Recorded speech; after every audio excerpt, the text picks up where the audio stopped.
Bismillahirrahmanirrahim. Assalamualaikum warahmatullahi wabarakatuh. Salam sehat dan bahagia. Perkenalkan, nama saya adalah Sinda Hoirul Mubin, calon guru penggerak Angkatan 9 dari Kabupaten Boyolali dengan unit kerja di SMA Negeri 1 Ngeplak. Pada kesempatan kali ini, saya akan memaparkan tentang kesimpulan dan refleksi Ki Hajar Dewantoro dari modul 1.1 koneksi antar materi. Menurut Ki Hajar Dewantoro, pendidikan dan pengajaran tidaklah sama. Pengajaran adalah bagian dari pendidikan, sedangkan pengajaran sendiri definisinya adalah proses pendidikan dalam memberi ilmu untuk kecakapan hidup anak secara lahir dan secara batin. Pendidikan adalah hakikatnya menuntun atau memberikan tuntunan terhadap segala kekuatan kodrat yang dimiliki anak agar dapat mencapai keselamatan dan kebahagiaan setinggi-tingginya, baik sebagai manusia maupun sebagai anggota masyarakat. Oleh karena itu, pendidikan seharusnya dapat menciptakan ruang bagi murid untuk dapat bertumbuh secara utuh agar mampu memuliakan dirinya dan orang lain serta dapat menjadi insan yang mandiri.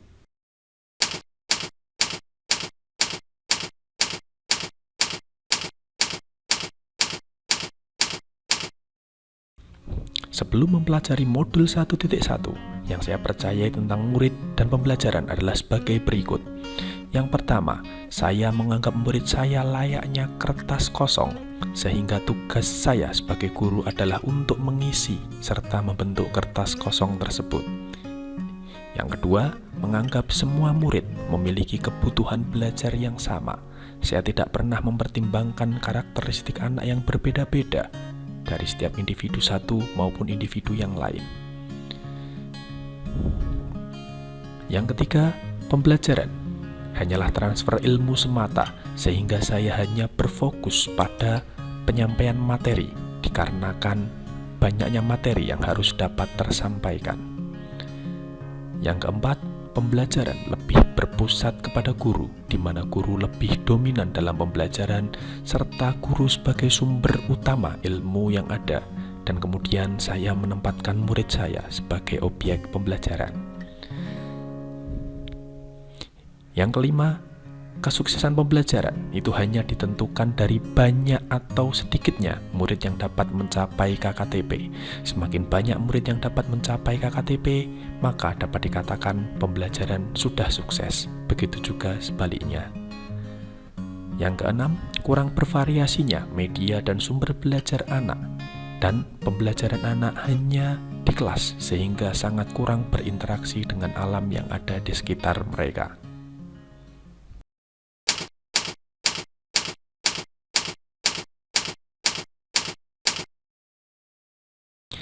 Setelah saya mempelajari modul ini yang berubah dari pemikiran serta perilaku saya antara lain: 1. Sudah tidak menganggap murid saya layaknya kertas putih, tetapi sudah menganggap murid saya seperti kertas yang buram ataupun kertas yang bergaris samar, sehingga tugas saya adalah menebalkan garis samar tersebut sesuai dengan kodrat anak dan juga budi pekerti yang luhur. Yang kedua, memberikan pembelajaran yang sesuai dengan karakter murid saya yang berbeda-beda, dan pembelajaran yang saya sampaikan harus bisa memfasilitasi semua karakter murid yang ada sesuai dengan kebutuhan belajar mereka.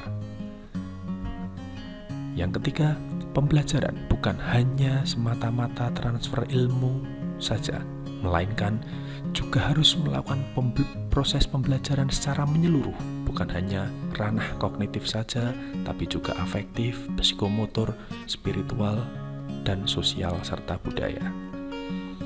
Yang keempat, memberikan pembelajaran yang harus berpusat pada murid, menempatkan murid sebagai subjek pendidikan, sehingga murid harus terlibat aktif selama pembelajaran dan mereka harus bisa mengkonstruksi pengetahuan mereka sendiri.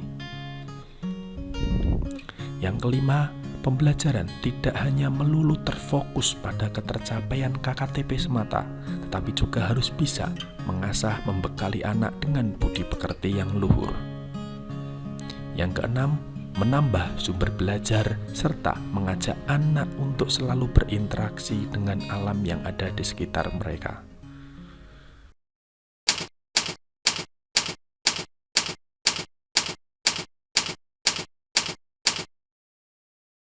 Yang dapat segera saya terapkan di kelas antara lain merencanakan serta merancang pembelajaran yang inovatif, yang berpusat pada murid, serta harus menyenangkan dan dapat memfasilitasi keberagaman kebutuhan belajar mereka. Yang kedua, memperhatikan karakter setiap anak, serta menerapkan pembelajaran yang dapat mengasah keterampilan abad 21. Demikian video singkat dari saya, semoga dapat menginspirasi. Terima kasih, salam sehat dan bahagia. Wassalamualaikum warahmatullahi wabarakatuh.